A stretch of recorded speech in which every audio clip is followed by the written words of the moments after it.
Hello there. This is Rich Portlands from EdGate, and today we're hosting the EdGate podcast. And we have as a guest Sara Delano Moore, who is the VP of Content and Curriculum for ORIGO Math or ORIGO Education. Super excited to have her on the podcast. Sara was also on our most recent webinar. And so this is supplemental to that webinar where we were talking about smart tech. And so today we're going to dig into that a little bit further with Sara, but I'm going to let her introduce herself, and then we'll explore some of the topics. Sounds great. Thanks for having me, Rich.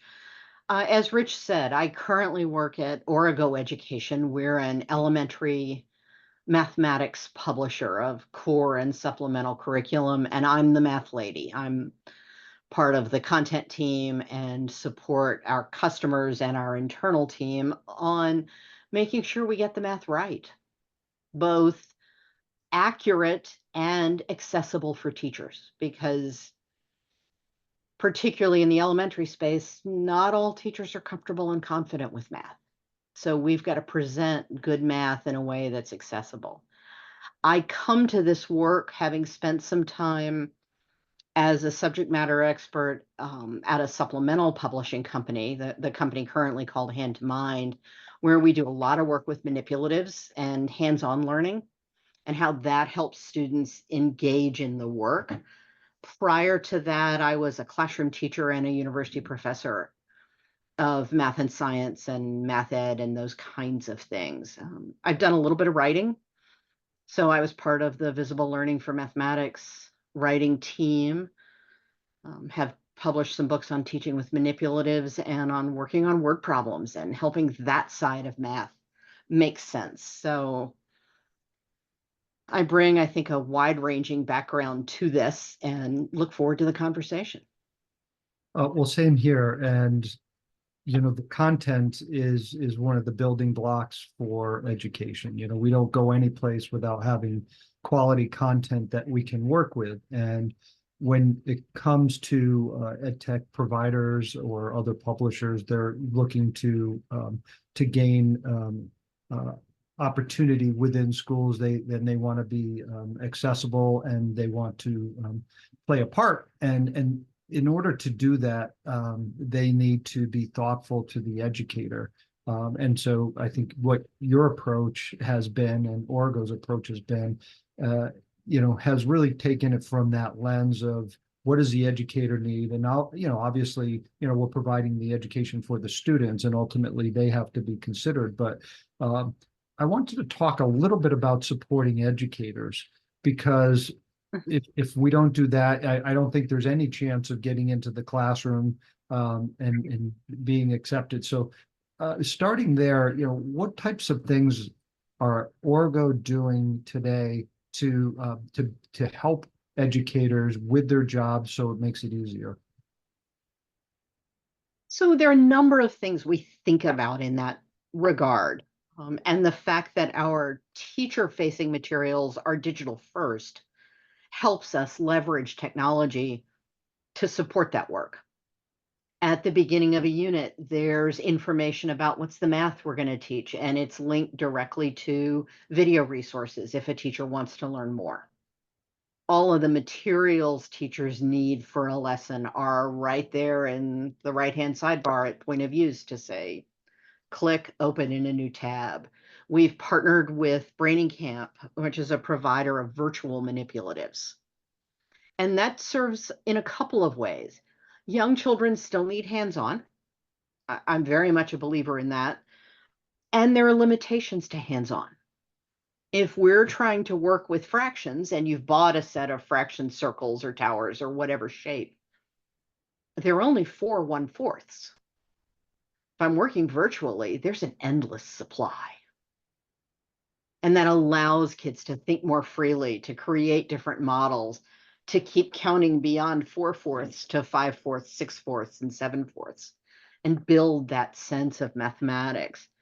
So we want to make sure, and the tech helps us, that teachers have what they need in the moment, and that it's accessible enough in length, in language, all of those things to be quick and straightforward. Teachers are busy, particularly in the elementary grades where so many of them are teaching all the core subjects and have responsibilities beyond that. They're not teaching 4 sections of Algebra 1 and 2 sections of Algebra 2 like a high school teacher might.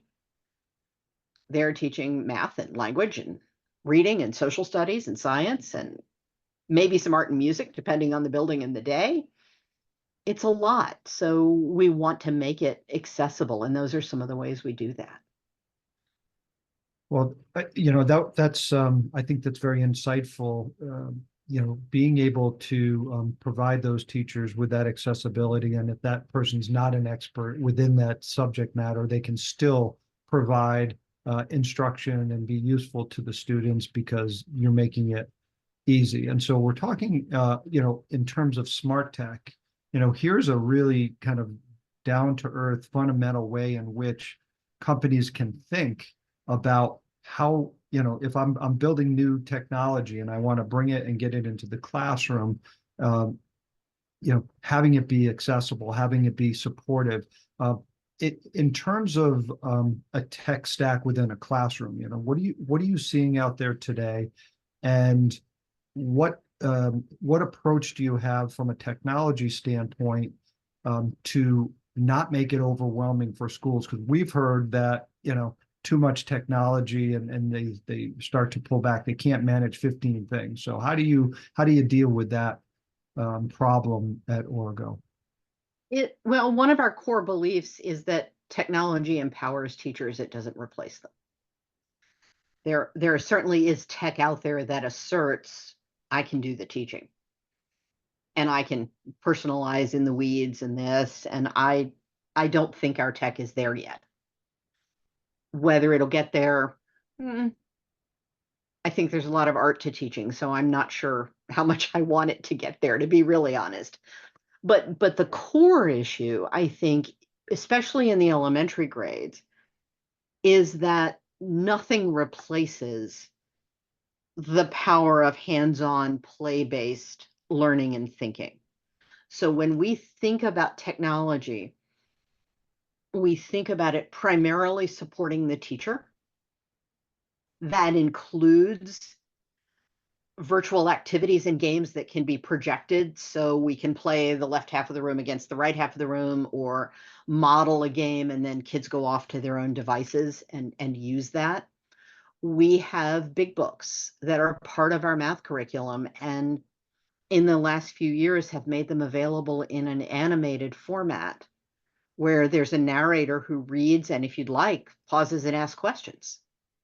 That's a great use of tech for young learners who are still learning to read. They want to be independent, and yet their reading skills may not be such that they can be sent off entirely on their own. A group of them can gather around the computer, listen to the story, answer the questions, talk about it, and go off and explore. The virtual manipulatives, like I said, students can start with the hands-on, but as the scale of the numbers grows, virtual tools that are a little more abstract become more practical and more appropriate. It reminds me of a story that Dr. Rubin said. So, going back to the webinar we just had, I also did a interview with Dr. Michael Rubin, who's a principal of Uxbridge High School, and he had mentioned a new technology that allows his students to interview famous people online. So in this AI will reproduce conversation with Andrew Jackson, and so you're asking questions, and then the student can create an essay based on that conversation, and it's authentic, kind of experience. And so you brought that back to the elementary level. Here's, someone that can supplement the teacher, that really supports the student, and frees up the teacher to do some personalized instruction at times. I think that's a great use of technology and a way in which companies can think about improving their product in order to become adopted, which is ultimately the goal for these companies, right? Exactly. Yeah. I do want to remind everybody to please like and subscribe. The more times that you do that, the better off we're going to be. And we love producing this content for the EdTech community. And of course, we love your comments too. So if you have some thoughts, please put it into the comments field below. Dr. Sarah and I will look at it. And if there's a chance to respond, we will certainly do that.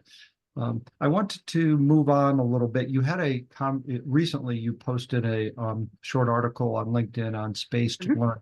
I know that's not specific to tech. Yeah. However, here's another example of kind of moving towards personalized learning. Can you explain a little bit about that? And then, we can put that in context to what we're talking about today. Sure. And I'm actually going to go back a long way, but I promise not to take very long to get back to the present. But in the late 19th century, a psychology researcher named Ebbinghaus developed this concept known as the forgetting curve. If we learn something new and then we don't practice it, that forgetting curve is really steep. You hear somebody's name at a party and you don't see them for a month. I, at least, am not going to remember their name. I'm going to say, I recognize your face. I apologize. Help me, please. I'll If it's probably a give new you like a word, minute and I forget their name. right, exactly. If I'm working at an in the office job, and not as many of us do that anymore, but this person is a new colleague I see every day, I'm going to get their name pretty quickly because it's reinforced, it's practiced. So that's the idea of the forgetting curve. All that high school foreign language we learned, we've probably forgotten unless we've had opportunities to travel and read and interact in that language.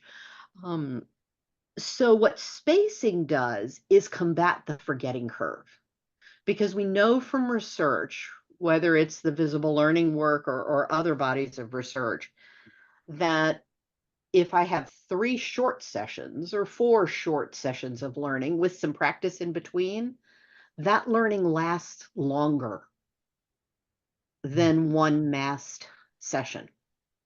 So I'll give you an example straight from 3rd grade math. One of the big math assignments of grade 3 is learning your multiplication facts. And a traditional textbook says, it's chapter 3, chapter 2. Let's start multiplication facts, boys and girls. It's about the 1st of October, and by Thanksgiving, we're going to have these down. And in the short run, kids do. Then it's February and you're studying area. And they're looking at you like, did I ever learn to multiply? Where'd that come from? Because that massed learning, that one bulk session, doesn't hold. So what we do with Stepping Stones, our core curriculum, and I really encourage people to think about this approach, we don't teach all the multiplication facts at once. We say, let's spend a few days learning to multiply by 2, because a lot of students are really comfortable with 3 plus 3 is 6 and 4 plus 4 is 8. So rolling that over to 2 times 3, 2 times 4 is pretty straightforward.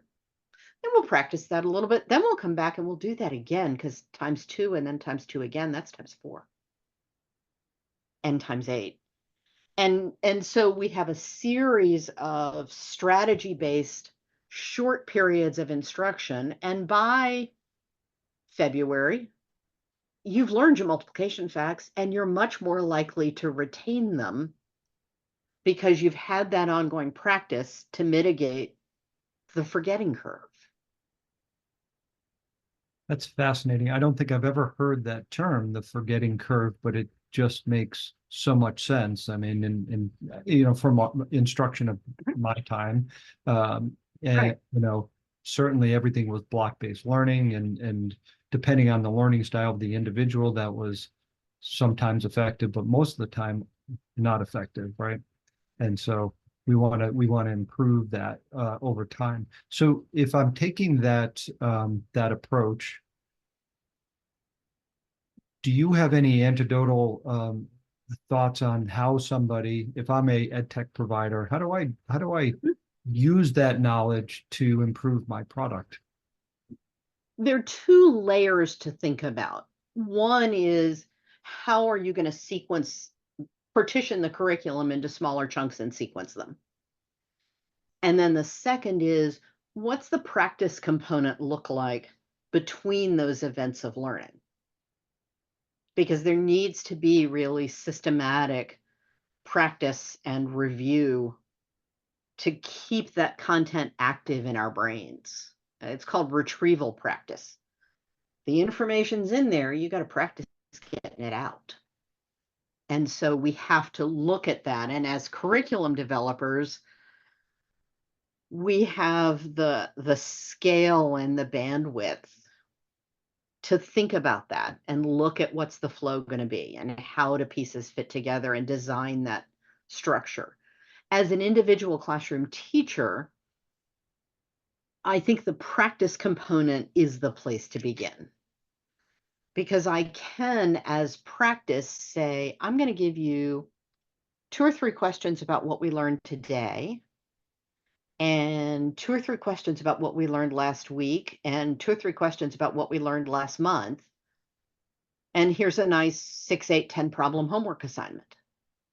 And if I keep that rotation going, I'm always circling back, sort of short term, medium term, longer term back. And that's a place an individual teacher can begin to do this work without rearranging the curriculum scope and sequence. Hmm. So as a curriculum developer, how are you managing through this rapid evolution of state independence, and uniqueness? Every state is starting, not starting, but is Yes. getting more and more unique in the way they approach their curriculum. So what strategies are you deploying, and how do you manage through this?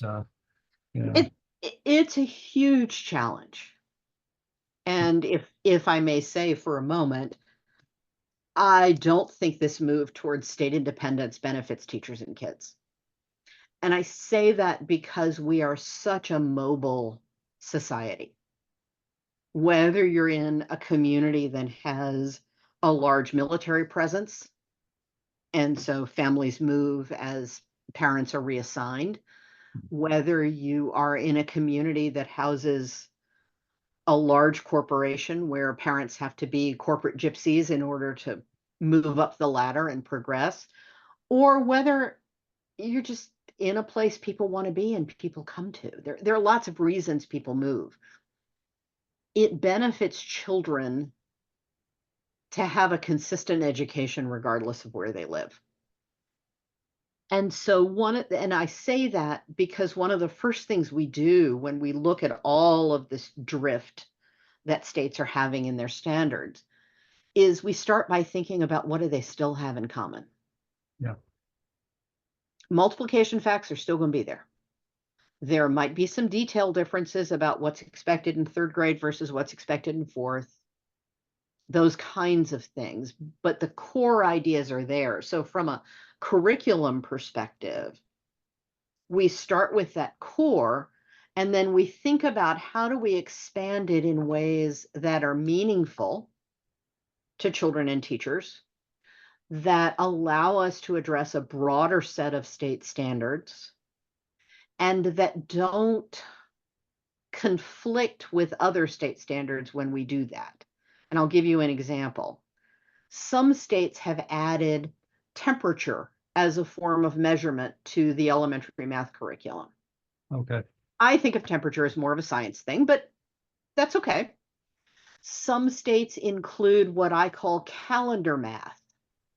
Days of the week, names of the months. There are 7 days in a week. There are 30-ish days in a month, 365 days in a year. Then there's leap year. That's kind of calendar math. Other states don't do that. We're comfortable including calendar math in our curriculum because even in places where it's not a box to tick on the state standards, it's content children need to learn. Yeah. and it's accessible, it's friendly. If a teacher is pressed for time, or if they have a morning routine that addresses that without making it part of math class, that's okay. But it's there if you want it. So some of the thinking is about where is that common core still there, and then how far out do we want to go, and coming back to our earlier conversation, have a curriculum that's still teachable. Mm, If I try to address every standard from every state in one elementary curriculum, it's not teachable within 180 days. right. And now I've set the teachers up, I've set the kids up, not fair. Yeah. So Failure. that's how we think about it. One of the places the technology comes in and helps us, and in this context, it's your technology at EdGate, is that we're working now on using the technology behind the scenes so that as a teacher, if I'm in Ohio, I'll see the Ohio standard number for multiplication facts when I get to that part of third grade. And if I'm in Virginia, I'll see the Virginia standard number for that curriculum. It doesn't change the math we teach, but it makes teachers' lives easier because it helps them see right up front, yes, this is aligned to my standards. Or in the case of a calendar math activity in kindergarten or first grade, it's not aligned to my standards. And I can then say, but I know it's important for my kids. I'm going to go on and teach it. Or based on this larger context, I'm going to skip this part. I know in my state that's taught somewhere else, so I don't need to use math time for it.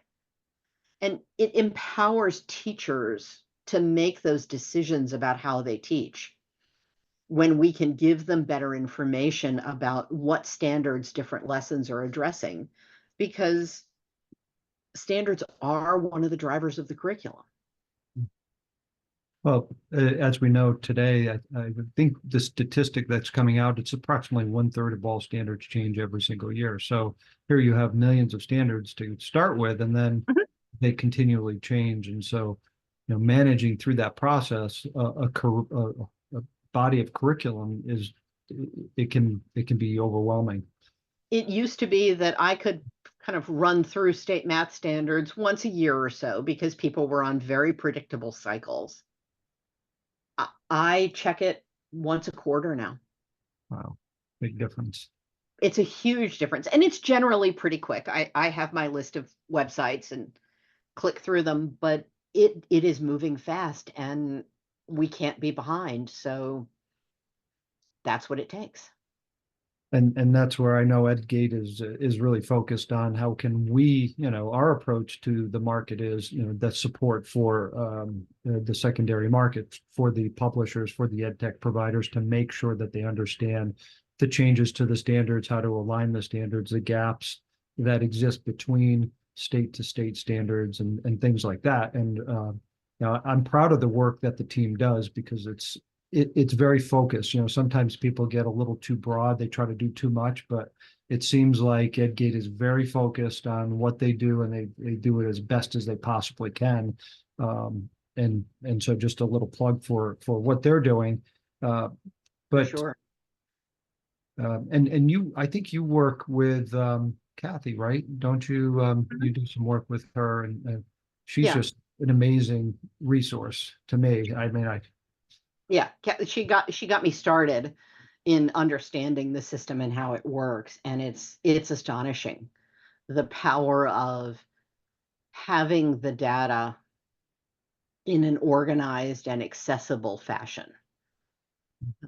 I've learned a lot about the importance of metadata, which is not something I grew up thinking would be important for me, but now that I'm in it, it's kind of fun yeah. to realize how these pieces fit together and how you think this through, and having the technical support of that EdGate provides, of we're going to load the new standards in the system. You take a look at how your content looks, and sometimes there are things that need to tweak, but it flows really smoothly, and it allows us to focus on continuing to present good math without having to invest a lot of our internal time and energy on keeping track of all of that. When I monitor, I'm looking to know what's coming down the pike, not because I have to have a team of people turn on and say, oh, now we have to adjust. Right. I Or need to know what's going on. adjusting on a state by state basis, Right. and or trying to say we need to get into a state. If you're trying to sell into a particular state, you don't have access there. That process, you have a newer product and say you're all right. Well, we have Oregon, and we now we want to go into Washington. That's not an easy process on an independent basis anymore. No, it's this market has changed so much in the last decade. Yeah. And now you have third-party reviews too, which is something that I don't think I ever would have foreseen coming, but now it's a real thing. It's makes it more labor intensive to try to get into a state and try to do things. But if they require it, you don't have a choice. Exactly. So they're outside reviewers like Ed Reports that look at curriculum according to a rubric and say what's what. And then some states, as you're saying, they're now asking for a third party to look at lesson contents and say, does it really meet the standards? And you can tell that this is a new idea for states because they're not necessarily clear about where the bar is. Yeah. It's that fuzziness of an idea evolving. And yet it's clear that's a direction the market is headed and is going to become increasingly important for us as publishers to be able to document what we do and how we know it's the right thing to do. So in terms of smart tech, these are some hurdles that are out there that people have to overcome. And we had talked earlier about supporting educators, how important that is within the classroom market. And I think everybody, if you're in the EdTech space, classroom teachers are overworked. So the more we can support them, the more ways we can think through of how to reduce their time spent on certain tasks, whether it's grading or customizing lesson plans, whatever it is. It's going to be more adoptable and probably something that people would look favorably upon. What about existing tech structures that, so you walk into a classroom, do you take a look at what districts are using so that you can make sure that ORIGO kind of assimilates better? How do you guys look at that and consider it?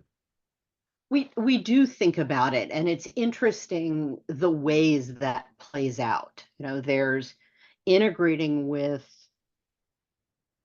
rostering and gradebook kinds of systems. There's integrating with learning management systems. And so this is not the part of the work I'm particularly good at, but I know it's something our tech folks spend a lot of time thinking about how that works.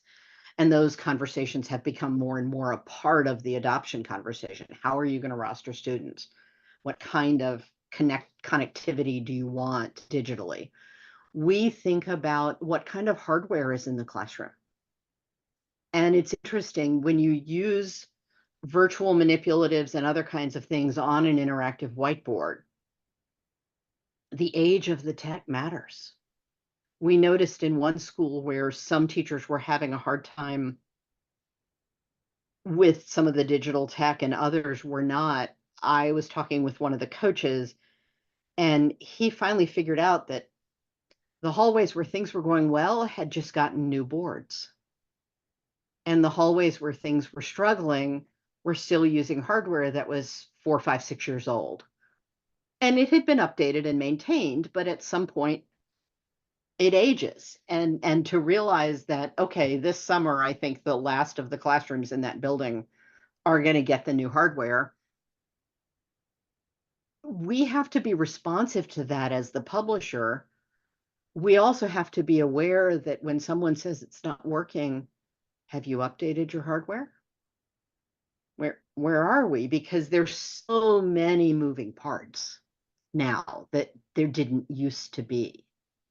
Calculators, I think it's a bigger issue at the secondary level, perhaps, than at the elementary level, but we need to help children learn to use calculators.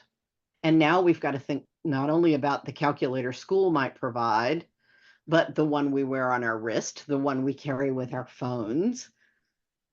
Your phone calculator, if you have it portrait versus landscape, follows different, operates a little bit differently. You've got different keys. So we notice things like that, and we think and talk with our customers as we work on implementation to say, how do we fit with the rest of your tech?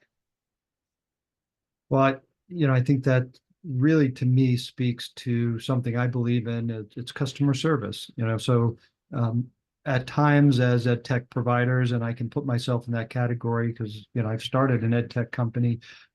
You get very focused on the product and the technology and how whiz bang it is and, all the good things it can do.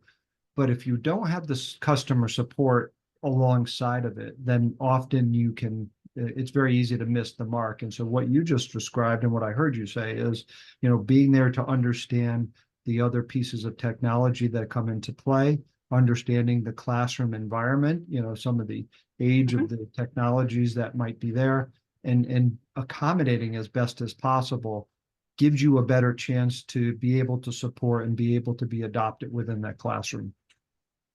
Well, exactly. And it goes beyond being adopted, which is the initial goal. It's also having schools get the benefit they want from the investment that adoption represents. Right. It proportionately adopting a new curriculum in any subject is a big investment for a school or a school district. And so we've thought a lot about how do you support implementation, whether on the tech side, as I was just talking about, or on the instructional leader side. What does a principal need to do? Mm. Because we could have a perfect curriculum. We could go in that summer of the first year of use and do perfect training. And please hear the sarcasm font in the word perfect because we're all human. But everything could go exactly right. And then we leave. We're not in the building every day. We're an email or a phone call away. We try to schedule regular return visits and all of those things, but we also have to support the people who are on the ground every single day with the tools they need to be successful. And that goes back to the conversation we had the other day about free trials, because someone had asked on the webinar about free trials, and I think everybody agreed that those can be very, very useful, but they have to be managed properly. And it has to be thought through, not just today, getting it in there, but how is it going to look in 6 months, in a year, and in 2 years? It's not something that can be rushed. Because it's a big time investment on those teachers' parts to bring in a product to get it started, and they don't want to be hickory-pickory about what comes in and what goes out, because they just can't keep learning new things. And Dr. Ribben had mentioned that it's like he's very critical about what he allows in and says yes to, because he knows his teachers don't have the time to learn new things. So if it is coming in, it's pretty highly, they do the evaluation, they say yes, but then they need to know that it's going to be supported long term if they're going to say yes to it. It's hugely important. And I think that pre-work for a pilot makes all the difference in the world, because you can understand, is this enough of a fit for my school, my district, our needs, that it's worth the investment in the pilot? And then let's do the pilot right and invest enough to make a good decision about adoption. It comes in waves. And particularly with EdTech, I think the other variable, we didn't talk about this on the webinar, but it's also important, is, are all of your pilot teachers your early adopters? I'm not sure that's always smart. Yeah. I think we need to look, and in my experience, the districts that do run adoptions really well think about things like that. If I'm piloting, I may say, no, I'm not going to have any first year teachers involved in a pilot. That's fair. First year of teaching is enough. But I'm going to have some in that 3 to 5 year space.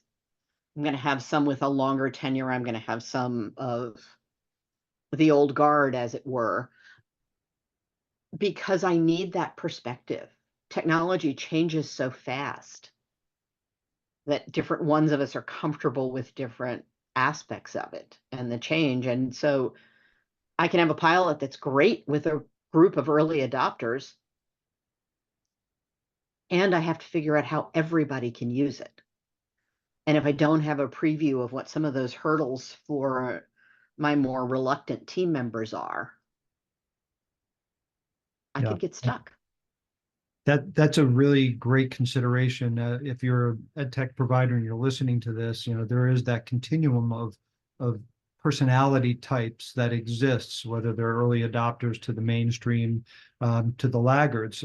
And I can say from personal experience when we started Career Path, we had an early adopter, and we really didn't consider that continuum. But it was a guy that was running the professional learning career center up at Dartmouth College, and Mhm. he brought us in to build out the career path application, and it was all around student engagement. It worked very, very well. It was a very successful program. However, we got excited and we said, okay, now we have a company. This is what Dartmouth is doing, but we didn't realize this guy was a very unique character within that space of career centers. He was a extreme early adopter. And when we started to sell in, we were pushing against a wall because people just weren't ready to take on that program. I would say today, that was 2014. Today, we would probably have better luck getting in the door. I think today is a good time for that kind of technology. But 10 years ago, we were way early. And so it took a little time to figure that out. So I think your point is really valid, that you need to look at and space out the type of people you're doing pilots with, and not Mhm. just go for those early adopters, because they can give you false data, right? Yes. Um, so Sarah, what did we miss here? Is there any topics or anything that you would like to add into the conversation today? I I think the other place technology can help us is communicating with parents and families. Mm. I know one of the things that we do, because the way math is taught today is not like how many of us learned it in school. And for a parent who might be math anxious to start with, and then this new method comes home and it doesn't look like what I know how to do. So, how on earth can I help my child with their homework? Those kinds of things. Um, One of the things we do is we have a collection of videos. They're typically a minute long that say, here's this make 10 strategy that your child's learning about with addition and subtraction, and how it's useful, and how that thinking can extend a little bit beyond what 7 add 5. Um, Tech makes that easy. We can put a short URL in a newsletter, we can put in a QR code. The videos are up on YouTube. It makes it a very straightforward process to get that information to families. I look at the power of tools like Seesaw or Class Dojo or any in that ilk to have easy communication between families and schools. And I think both as a grandparent helping a rising second grader with school, how nice it is to be able to have those conversations. And it changes my thinking as a publisher. Okay, how do we need to format content? How do we need to organize content to make it easy for our school customers to get this information out to families? Because that connection is huge. So that's really a communication strategy that needs Mhm. to be thought through, and I think that's a really valid point. Is how do we support our parents and families in teaching this information. And it kind of goes back to your first point about breaking out learning into what you called space learning. Mhm. I would imagine having that reinforcement at home and in such a way that the parents understand, even if they don't understand the topic so well, they can provide some touch points. Yeah, I have a lot of math teacher friends that one of the great frustrations of COVID was kids got home with their parents who were doing yeoman's work in an incredibly difficult time and teaching their third grader long division because that was all they knew. Yeah. And that fifth or sixth grade content now. And it's hard to go back. That was an artifact of the time. I think now that we're back in school, that's happening less, but that's an example of why that communication is so important. We're doing things differently. We've got a reason for that. Let's talk about it and let's provide you with a video to understand, to help you understand what we're doing. Let's provide you with access to games that you can play with your child to keep developing their skill, because I certainly want to foster that I can be helpful and I want to be engaged and active thinking. I also want to channel it a little bit sometimes. I think that's a wonderful point. Well, I have to say we've touched on the parent component, the students, the teachers, and really that's a nice broad spectrum of understanding the classroom better, not just thinking about the technology, but all the other ancillary things that go along with working with the class to become a needed product. I think your insights are incredibly valuable. I really appreciate the time, and I appreciate your interest in providing the community with a little bit of insight into how ORIGO Education goes about its business. I thank you very much. Well, I thank you, Rich. It's been a pleasure. Absolutely. And we'll look forward to talking again soon. That sounds great. Thank you. I'll remind everybody, like and subscribe down below, and please leave a comment if you'd like to ask a question to Dr. Moore or myself, and have a great day.